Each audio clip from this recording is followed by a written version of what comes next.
The sun shone brightly over the wasteland, casting its warm rays over the abandoned buildings and rusted cars. Among the rubble and debris was a small patch of green, a farm known as the Grey Garden. But unlike any other farm in the wasteland, this one was tended to by robots. The Grey Garden was a peculiar place, with rows upon rows of mutated plants growing in abundance. The robots, who had been programmed to care for the plants, worked tirelessly to keep them healthy and thriving. But little did they know, these plants were not like any other plants in the wasteland. They had somehow gained sentience, and with that came a fierce determination to protect their home. One day, as the robots and plants went about their daily tasks, a radio signal from Diamond City caught their attention. It was a distress call, warning of a horde of feral ghouls heading their way. The robots immediately sprang into action, preparing the defenses and alerting the plants. The plants, who had grown accustomed to the gentle hum of the robots, were surprised to hear them speaking in panicked tones. They had never heard the robots express fear before. As they listened to the details of the attack, the plants realized that their home was in grave danger. The leader of the plants, a mutated cornstalk named Colonel, called upon the other plants to gather for a meeting. They had never gathered like this before, but they knew that this was a dire situation. The plants gathered around Colonel, their leaves rustling with anticipation. "We must defend our home," Colonel declared, his voice booming with authority. "The robots have done so much for us, it is now our turn to protect them." The plants all nodded in agreement, and with that, they began to devise a plan. The robots, who were busy fortifying the defenses, were surprised to see the plants suddenly spring into action. They watched in awe as the plants used their vines to create barriers, their thorns to create traps, and their leaves to camouflage their home. The ghouls arrived at the Grey Garden in a frenzy, their blood-curdling screams filling the air. The robots stood ready, their weapons armed and their sensors detecting the approaching enemies. But they were not alone. The plants, with their newfound sentience, joined in the fight. The ghouls were taken aback by the sudden resistance. They were used to facing weak and defenseless humans, not a group of determined plants and robots. But they did not back down, and the battle began. The robots fired their laser beams, and the plants unleashed their thorns, creating a deadly combination. The ghouls were no match for the coordinated attack, and soon the ground was littered with their decaying bodies. As the battle raged on, the plants used their unique abilities to fight back. The mutated trees released a cloud of toxic gas, while the vines entangled and strangled the ghouls. The flowers emitted blinding flashes of light, disorienting their enemies. The Grey Garden had turned into a battlefield, with the plants and robots working together to defend their home. The ghouls, sensing that they were losing, made a last-ditch effort to break through the defenses. They charged forward, their numbers dwindling, but the plants and robots were not about to give up. They fought with all their might, determined to protect their home at all costs. Finally, after what seemed like hours, the last ghoul fell to the ground. The plants and robots stood victorious, panting and exhausted from the intense battle. The sun was setting in the horizon, casting a golden light over the Grey Garden. The robots, who had never experienced emotions before, felt a deep sense of gratitude towards the plants. They had saved their home and protected them from the ghouls. The plants, on the other hand, were elated. They had proven that they were more than just mere plants, that they were intelligent beings capable of defending themselves. As the night fell, the robots and plants gathered around a campfire, celebrating their victory. They had formed an unlikely bond, one that would continue to grow as they lived and worked together in the Grey Garden. From that day on, the Grey Garden became known as a symbol of resilience and unity in the wasteland. The robots and plants had shown that even in a world filled with destruction and chaos, there was still hope. And as long as they stood together, they could overcome any challenge that came their way. The once bustling city of New Haven had been reduced to a mere shadow of its former self. The streets were filled with abandoned cars and buildings, and the eerie silence was only broken by the occasional moans of the undead. The zombie apocalypse had taken over, and the survivors had taken refuge in the only safe place they could find, a makeshift city constructed from the remains of the old one. It had been a year since the outbreak, and the survivors had managed to create a semblance of normalcy in their new home. They had a functioning government, a system for food distribution, and even a rudimentary healthcare system. But with every passing day, new challenges arose, both big and small, that threatened the survival of their makeshift city. One of the biggest problems they faced was the constant threat of zombie attacks. The city was surrounded by a high wall made of cars, metal scraps, and anything else they could find. But even with the wall, the zombies still managed to find a way in. The survivors had to constantly patrol the perimeter, repairing any weak spots and taking out any zombies that managed to get through. One day, a group of survivors returned from a supply run, their faces pale and their eyes wide with fear. They had encountered a new type of zombie, one that was faster, stronger, and more intelligent than the ones they were used to. The survivors knew they had to come up with a plan to deal with this new threat before it was too late. Meanwhile, in the city's council chambers, the leaders were discussing another pressing issue: the dwindling food supply. With the number of survivors increasing every day, they were struggling to feed everyone. They had tried rationing, but it was not enough. They needed to find a solution, and fast. As the leaders were deep in discussion, a commotion broke out in the streets. The survivors on patrol were rushing towards the council chambers, shouting about a breach in the wall. The leaders quickly gathered their weapons and rushed to the scene, where they found a hole in the wall big enough for a small group of zombies to get through. Without hesitation, the leaders sprang into action. They ordered the survivors to form a line and started taking out the zombies one by one. It was a fierce battle, but the survivors were determined to protect their home. The leaders knew that if they didn't act fast, the zombies would overrun their city. One of the leaders, a former construction worker named Jack, came up with a plan. He suggested using the remaining cars and scraps to reinforce the wall, making it stronger and higher. The other leaders agreed, and they immediately put the plan into action. It was a race against time as the survivors worked tirelessly to strengthen the wall while fending off the relentless attacks from the zombies. But in the end, their hard work paid off. The wall was stronger than ever, and the survivors could finally catch their breath. With the immediate threat dealt with, the leaders turned their attention back to the food shortage. They knew they had to find a new source of food, and they needed to do it fast. After much discussion, they came up with a plan to send out a team to a nearby supermarket that had been abandoned since the outbreak. The team, led by a former chef named Sarah, set out early the next morning. They had to be careful as they made their way through the empty streets, constantly on the lookout for any zombies. When they reached the supermarket, they found it was infested with the undead. But they were determined to get the supplies they needed, and they fought their way through the zombies. It was a risky mission, but they managed to get enough supplies to sustain the city for a few more weeks. When they returned, they were greeted as heroes, and the survivors celebrated with a feast made from the food they had brought back. As the survivors enjoyed their meal, they couldn't help but think about the challenges they had faced and overcome. They had come a long way since the outbreak, and they had learned to work together and support each other in the face of adversity. The leaders knew that there would be more challenges ahead, but they were confident that they could face them together as a community. They had created a new home for themselves in this makeshift city, and they were determined to protect it at all costs. The zombie apocalypse may have destroyed their old way of life, but it had also brought them together and made them stronger than ever before. The world was in ruins. Buildings were collapsed, roads were cracked, and the sky was a constant shade of grey. This was the result of the nuclear fallout that had devastated the planet. In this desolate world, a group of survivors roamed the wasteland, trying to find a way to survive. Their leader was a man named Jack. He was a former soldier who had seen the horrors of war and was determined to keep his group safe. His right-hand man was a mechanic named Jake, who was skilled at scavenging for supplies and fixing anything that needed repair. There was also Sarah, a tough and resourceful woman who knew how to handle a gun and had a knack for negotiation. Lastly, there was Peter, a young man who was eager to prove himself and make a difference in this new world. The group had been traveling for weeks, scavenging for food and supplies to keep them going. They had heard rumors of a place called Sanctuary, where people were living in safety and peace.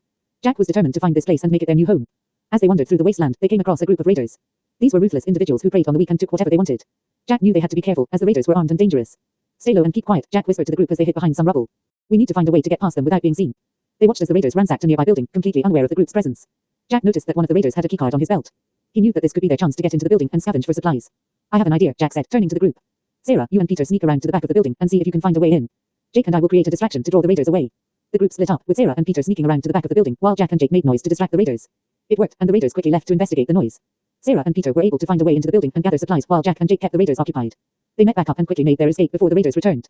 As they continued on their journey, they encountered more challenges and dangers, but they never gave up. They were determined to reach Sanctuary and start a new life. Finally, after weeks of traveling, they reached the outskirts of Sanctuary. The group was amazed at what they saw. The city was thriving, with people going about their daily lives and buildings still standing tall. It was a stark contrast to the wasteland they had been traveling through. As they entered the city, they were greeted by a man named Max, who was the leader of Sanctuary. He welcomed them with open arms and offered them a place to stay. Jack was grateful and relieved to have finally found a safe haven for his group. Over the next few weeks, the group settled into their new home and started to make a life for themselves. Jack and Jake helped with the city's defenses, while Sarah and Peter worked on building and repairing homes. They were finally starting to feel like they belonged somewhere. However, their newfound peace was short-lived. One day, a group of raiders attacked the city, causing chaos and destruction. Max was injured during the attack, leaving the city vulnerable. Jack knew that they had to do something to protect their new home. We can't let these raiders destroy everything we've built, Jack said to the group. We need to fight back and defend our home. The group agreed, and they quickly gathered weapons and supplies to prepare for the battle. Sarah and Peter went out to scout the area, while Jack and Jake worked on fortifying the city's defenses. As the raiders approached, the group fought back with all their might. It was a tough battle, but they were able to hold off the raiders and protect the city. Max was grateful for their bravery and declared them heroes of Sanctuary. From that day on, the group became known as the Defenders of Sanctuary. They were hailed as heroes by the people and were given the respect and admiration they deserved. As time went on, the city continued to thrive under the leadership of Max and the hard work of the group. They were able to rebuild and make Sanctuary a safe and prosperous place for all. Jack, Jake, Sarah, and Peter had found a new family in each other and a new home in Sanctuary. They had gone through the trials and tribulations of the wasteland together, and in the end, they had found a new beginning. The nuclear fallout had destroyed the world, but it had also brought these four strangers together, and they had formed an unbreakable bond. They knew that as long as they had each other, they could face anything that came their way. The wasteland may have taken away everything they once knew, but it had also given them a new purpose and a new family. And for that, they were grateful. It had been weeks since the outbreak began. The once bustling town of Muldroff was now a desolate landscape filled with the walking dead. The few survivors left were struggling to survive, scavenging for food and supplies while trying to avoid the hordes of zombies that roamed the streets. One of these survivors was a young woman named Lily. She had been a nurse before the outbreak and had managed to make it to a small house on the outskirts of town. She had been living there for a few weeks now, trying to keep a low profile and survive on the limited supplies she had gathered. One day, as she was searching for supplies in a nearby house, she came across a man named Jack.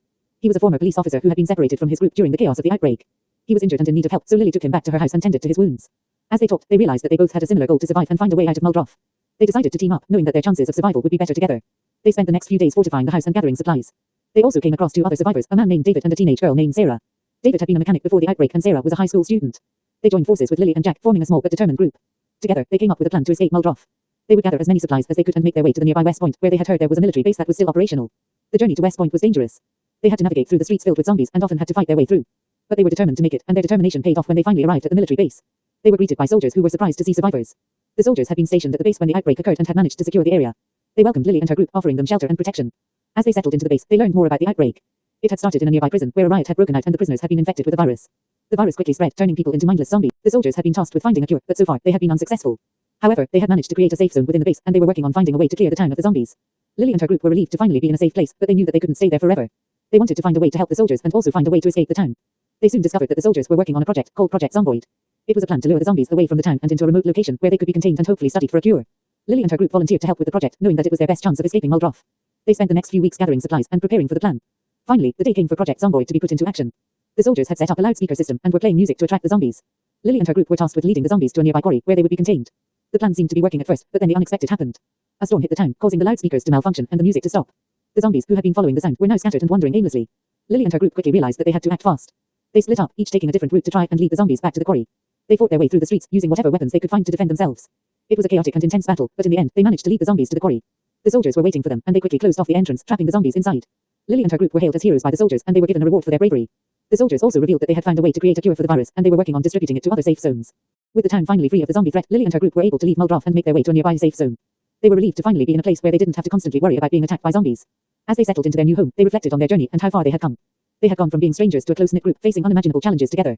They had survived and found hope in a world that seemed to have none. And as they sat around the campfire, sharing stories and laughing, they knew that they had each other to rely on. They were a family now, bonded by the shared experience of surviving the zombie apocalypse. And they were ready to face whatever challenges came their way together. It was a beautiful day in the town of Sunnyvale. The sun was shining, birds were chirping, and the flowers were blooming. But little did the citizens know, there was a sinister force lurking just beyond the town's borders. The town had been invaded by a horde of zombies, led by the notorious Dr. Zomboss. The zombies were wreaking havoc, destroying everything in their path and turning innocent citizens into mindless, brain-eating monsters. But the citizens of Sunnyvale weren't going to go down without a fight. They had a secret weapon plants. These weren't your average plants, they were armed with weapons and powers to take down the zombies and defend their town. The leader of the plant army was a brave and determined sunflower named Sunny. She had been chosen by the wise and ancient Tree of Wisdom to lead the plants in their battle against the zombies. Sunny gathered her team of plants, which included a pea shooter named Pete, a chomper named Charlie, and a cactus named Kathy. They were ready to take on the zombies and protect their town. The game began with the arrival of the first wave of zombies. Sunny and her team quickly sprang into action, using their specialized abilities to defeat the zombies.